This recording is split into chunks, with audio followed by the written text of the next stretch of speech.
Hello, everyone. It's Michelle with Twin Flame Warriors. Welcome to the 6th installment in our podcast series, Portrait of a Twin Flame. Today's portrait subject is Suzanne.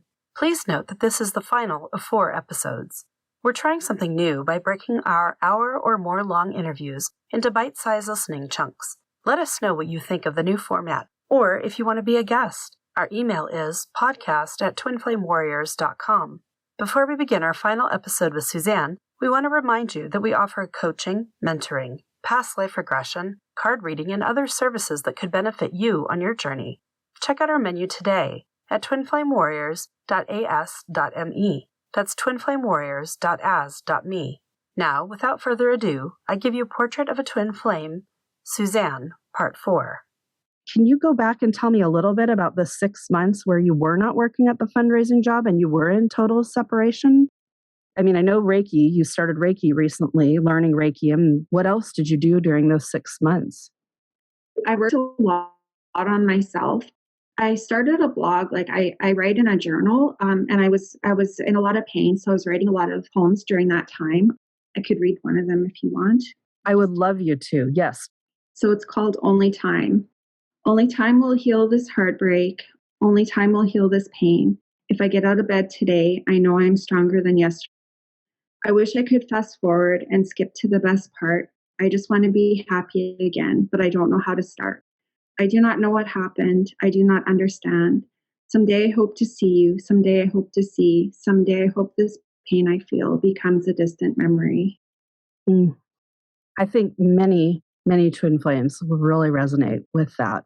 Yeah. So, and then I really realized that I needed to love myself and no one could do it for me. I started to realize that I was looking to him to take away my pain, but he can't take my pain away from me. I needed to do that myself. So I really started to work on myself. I started meditating at night. I started to give myself love. So one thing I would do when I was in a lot of pain is I put my left hand over my heart and then I put my right hand on my stomach. So I was doing that and I was in so much pain when I was doing it. I just kept repeating to myself, I'm worth love. I am love. I'm worthy to love myself. And so I just kept repeating that and I could just feel like eventually that pain dissipated and it was just light and it was just felt like this light was pouring out of me. I also went to a spiritual therapist that was really healing. She did a guided meditation and she used sound bowls to help heal my heart chakra and to also work on my third eye. That was also really healing and I could feel like outer body experience when I did that as well. And then she had pulled a couple cards for me and the one card that she pulled was a soul card. And she said that my sole purpose in life is to give and receive love. The first person I need to do that to is myself. I need to give myself love and I need to open myself up to be able to receive love from other people because that's the 2 things I really have noticed I need to work on. One thing my twin taught me through all of this is what a guarded person I was during my childhood. Like I experienced a lot of physical and emotional abuse from my mom.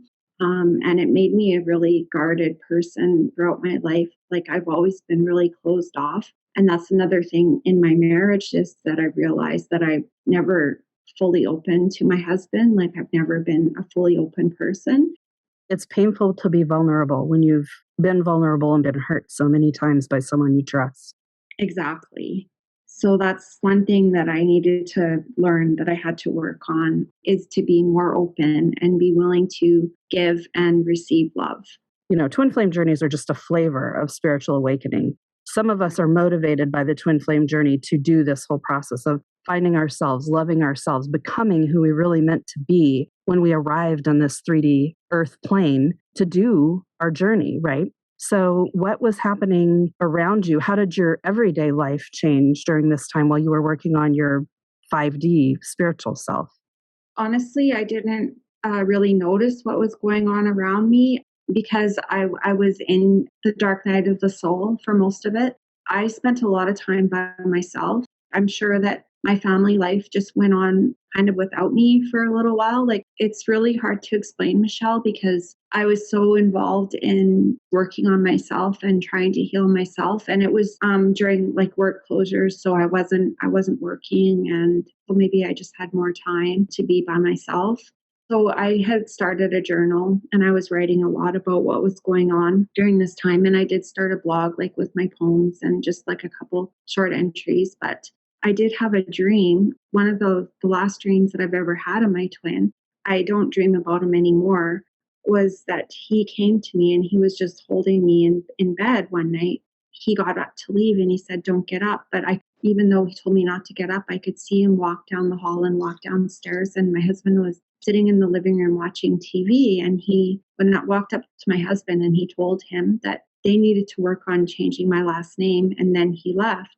So right after I had that dream, my husband happened to find my journal. He read it and he thought that I had like this full-blown affair with my twin, which I didn't. And I explained to my husband I had only ever met him for coffee once and that I did hug him. That caused a couple of months of fighting. So now we're at this place where we don't really know what we're doing with our marriage. I'm not sure if we're going to be separating or if we're going to stay together. It's been really hard. We've been to a counselor a couple times to talk about our marriage. And because my sole purpose, I'm not sure if we're meant to stay together or not. But that's where we are right now. You're back in contact with him, with your twin flame now, and it's a little bit more reticent, like you guys aren't as openly in contact. But what do you want to see happening? Oh, I guess that's the thing, Michelle. I don't really know at this point. Like, one day I would love to be able to have a stronger connection with my twin, like in the 3D. Like, obviously, I do still feel him in the spiritual realm, but not so much in the 3D anymore. I don't know where my marriage is headed. There's so many unknowns right now for me. I don't really know. Like, I want to keep working on myself and I'm going to keep taking Reiki and keep meditating and keep working. So that's the thing too with being married to my husband. I don't feel like I have the freedom to have these other connections. Like I couldn't just openly say, "I'm going to meet my twin for coffee today." In an ideal world, I would love to be able to do that, but it doesn't seem like that's ever going to be possible as long as I am married. That's hard. That was one of the first scenarios that I put forth to my husband when I knew that our marriage was over. I wrote down everything that I wanted to happen with my kids and my life and I knew my marriage needed to end. We at least needed to be in separation. I didn't know what my husband would feel. And I went to him with this plan where I was honest about Justin and I was honest about what everything we were in. And of course, he was angry and we were dealing with lots of things with the infidelity and he'd committed infidelity. Our marriage there was a lot of things wrong with it and many of them were buried. We kind of sort of started to bring all that stuff out. And I went to him and I said, "I don't really know what I want, but here's this proposal." And he looked at me and it's so interesting because it was one of the few really kind things that my ex-husband said to me during this whole kind of period of time where we were breaking our marriage apart. He looked at me and he said, "I don't want to share you with anyone. You can't, stay married to me and have this other relationship," because we were talking about different ways that this could work. Because I told him I was never going to be able to be separated from Justin. He said, that's not what I want. And that's not going to work for me. So it's going to have to be different. And it was so interesting because most of our conversations at that time were very angry and loud.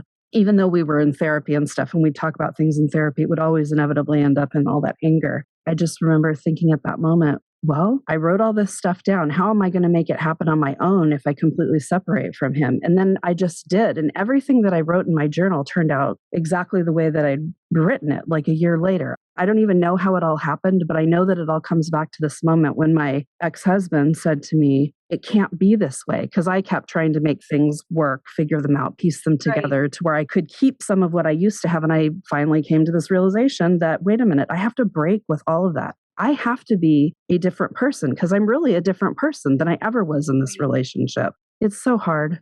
I feel for you. My heart goes out to you. My husband, he's done his own research about twin flames because after he read my journal, I told him, well, he's my twin flame and all this stuff happened to me. My husband's just keeps calling it a cult. I don't know if he thinks I joined something, a church but he's like, it's a cult. They have their own terminology and I didn't join anything. Right. all came to me. Like I didn't ask for, like, I guess I did ask for this in my soul, like my soul contract, but like I didn't join, I go out and Oh yeah, that was my ex-husband's response too. He was like, "You're crazy.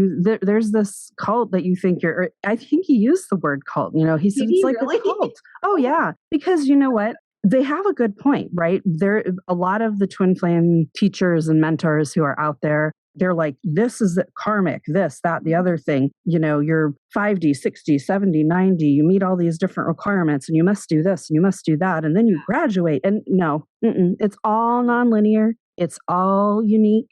Maybe there's 5 steps I have to do and 10 steps this other twin flame person has to do. And 5 of my steps would be interleaved with the 10 that they have to do. But my experience is completely different than their experience, even though we're going through some of the same stuff.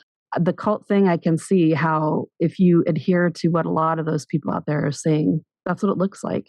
So Right, totally. And like, I don't really resonate with that, but Yep. I've found so many people that I do resonate with. A lot of real healers out there that I do trust them. I do trust what they say. It's what resonates with you. It's when you look at it without any of your ego or without any of your expectations and you say, what they're saying makes sense. It applies to my experience. And you can then rely on that.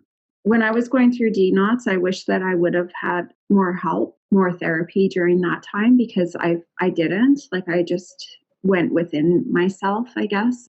You bring up a good point. I think this world, this is one of the lessons that we learn on the twin flame journey. This 3D world isn't set up to accommodate our finding ourselves. We're born, we're taught all the society rules, we go to school, we have to learn to make a living, and we get rushed right into not even knowing who we are. COVID came at an incredibly fecund point for so many twin flames. It came when we needed to be forced to slow down and focus on ourselves or focus on this microcosm of our greater life, which whether it was our twin flame relationship, our personal healing, breaking apart old paradigms that we built ourselves into, like the marriages and whatnot. And I think that it's beautiful that you had this opportunity where you could lay in bed and have part of your dark night of the soul and really go into it, go deep in it. I had to do that too, but for me, it was a mental breakdown.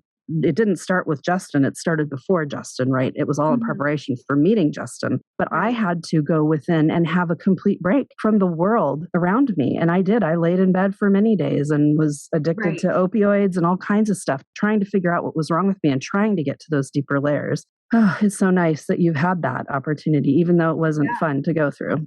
It wasn't fun to go through, but I had to go through it. Looking back, it has made me a stronger person. And it's just something that I know now that I had to go through.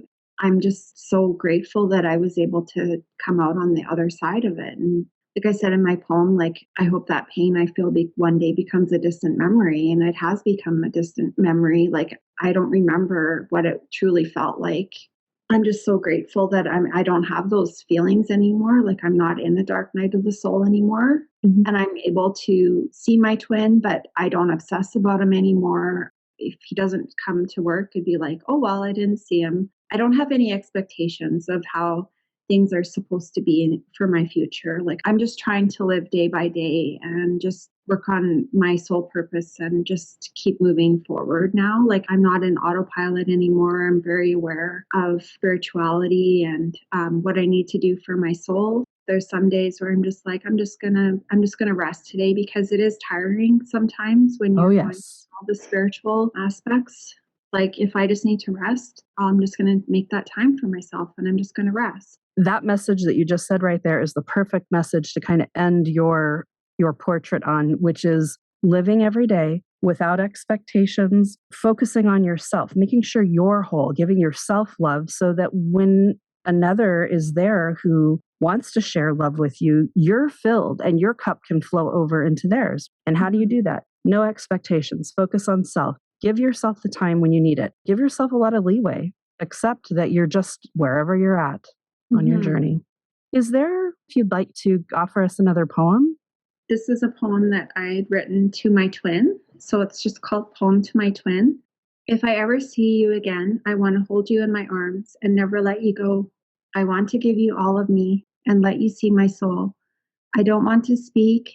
I've learned it's too hard to try. Anything I can say to you, you can see it with my eyes. I will always remember the first time you saw me. You made me feel so beautiful. You made me feel so free. I could feel your love. I still feel it now. It lives inside of me. That is the twin flame journey. Thank you so much, Suzanne. I appreciate your time and all of the sharing. And I know it's not easy. Thanks so much, Michelle. Like, this was amazing. Thank you so much. It feels like such a relief to be able to talk to people about this because, there isn't very many people that you can openly talk to about everything that goes on. And so it just always feels like such a relief to be able to get it off your chest. Oh, yeah. Well, that's why Justin and I do what we do with Twin Flame Warriors. We've been there, we've been victims, we've survived, and we've become warriors. We understand and we love to share the story because that's how we help others change their place in the journey and elevate in the journey and move forward in the journey. So by sharing our stories, that's really how we all feel less alone. I felt alone a lot of the time when I was going through running and chasing and the obsession and all that. And I was scared to talk to anybody. I thought I was crazy. I thought it was part of my mental illness. I wish that I'd had someone who really got it. And that's what we do now. We try to be there for people so that they can use us as a sounding board and talk about what they need to talk about. It's amazing what you guys do. So thank you so much. Well, thank you, Suzanne. I appreciate your time. Thank you so much for joining us for the last in our 4-part series, Portrait of a Twin Flame, Suzanne. Tell your friends about our podcast. Please share it on social. We love your support and good words. We rely on word of mouth to spread our messages and help the world awaken. If you'd like to learn more about Justin's and my twin flame journey, please consider picking up our novella series. It's available on Amazon, Kindle, Audible, and Apple audiobooks today. It's called Souls on Fire, Memoirs of a Twin Flame True Love Journey. Look for parts 1 and 2. If you'd like to share your story of twin flame connection, please reach out to us at podcast@twinflamewarriors.com. Maybe we'll share your story in an upcoming episode. Thanks, and we'll talk to you next time.